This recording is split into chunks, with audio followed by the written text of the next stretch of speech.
It is now my honor to introduce sort of our keynote speaker, a person who has been inspiring me since I met her about a year ago. She is a retired teacher and I should say a retired teacher. She has done nothing of the sort of retiring. She is the education chair of the NAACP, and I am so happy to say she is now a member of the board of Great Education Colorado, Dr. Joyce Brooks.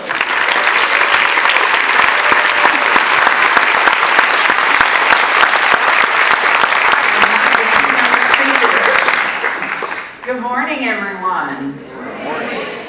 I commend you for being here, and you're helping to make history for Colorado. Thank you for being here. I'm from the NAACP, and they asked me to be their education chairperson, not just because I'm probably the oldest one in there, but I have such a passion for public education. But let me tell you about the NAACP. NAACP stands for the National Association for the Advancement of Colored People. Well, that's all of us, because all of us have color.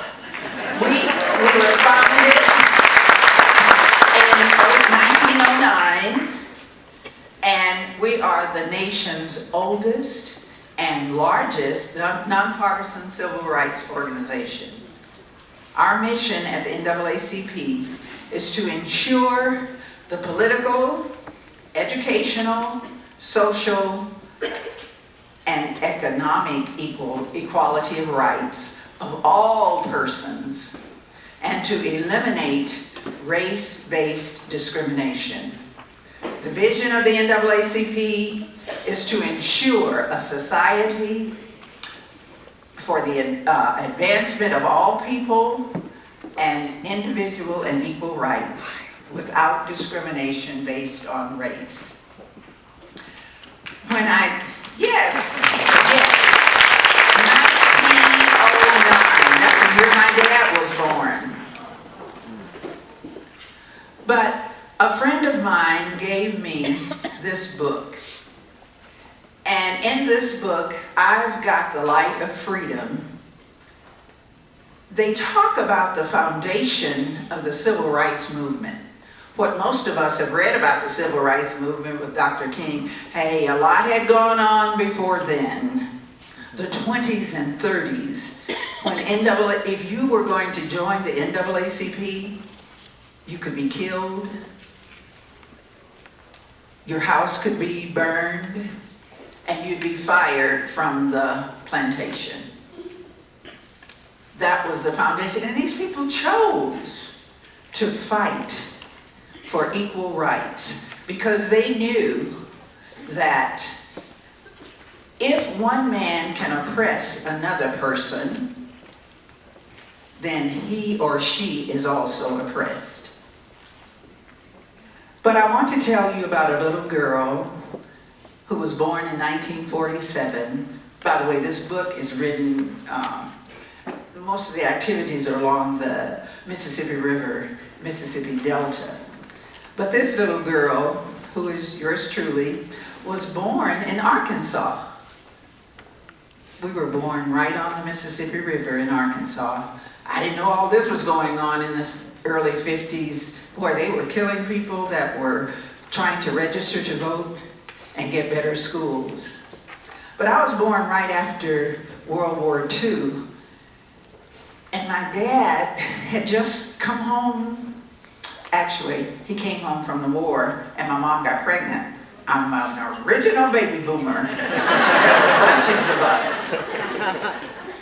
But he decided this baby will be born in the hospital because black children could not be born in the hospital. Well, he just knew I was going to be born in the hospital because he had just fought for his country, albeit it was a segregated army. He didn't care, it was his country. I was born in that hospital, but I was separated from the white children. But my dad stayed there with me and talked to this little baby. He said, "You are beautiful. You're going to do great things."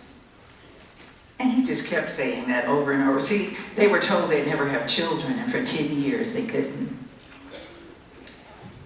When I went to school at 5 years old, we didn't have public school kindergarten. There were two schools, a black school and a white school, and our 2,700 people in that town. But we couldn't go to the same school.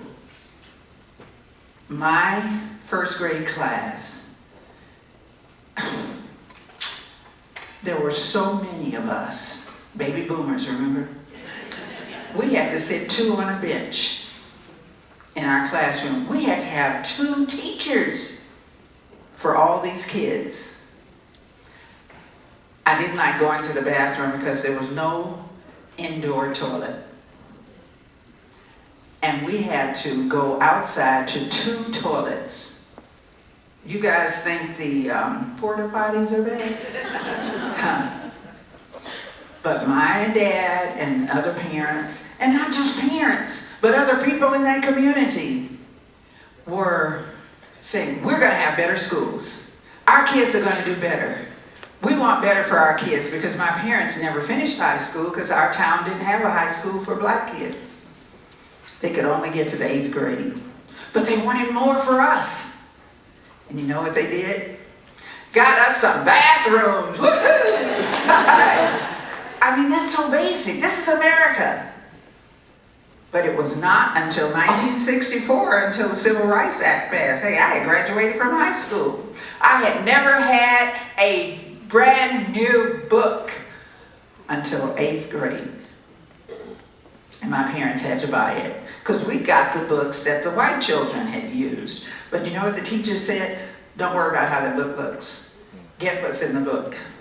We graduated as the #1 class in the county in our ACT test scores. Because they said freedom, I've got the light of freedom, is in education. This book talks about a group of people, who organized, white people, black people, brown people, all kinds of people, for the benefit of coming together for better education for the children. They had to increase school funding because black schools were funded about 25% of that of white schools. Colorado is in trouble in education funding for public schools. You are here to do something about it. These people were killed. They didn't have jobs. We'll go home to nice homes tonight. Most of you are representing your companies here. Many of you are volunteers here like I am. We are joining together, and together we can make a difference for the children, not only here in Colorado now, but we're going to impact future generations. Give yourself a round of applause. Each other. We're doing this together, my sisters and brothers. I want to close with this statement. Lisa, you had put it up on the board. See how I'm dating myself? But that's okay. I'm a boomer. It's Margaret Reed's statement. I'm going to close with this. Never doubt that a small group of thoughtful, committed citizens can change the world. Indeed, it's the only thing that ever has. Welcome to a new world we're creating starting today.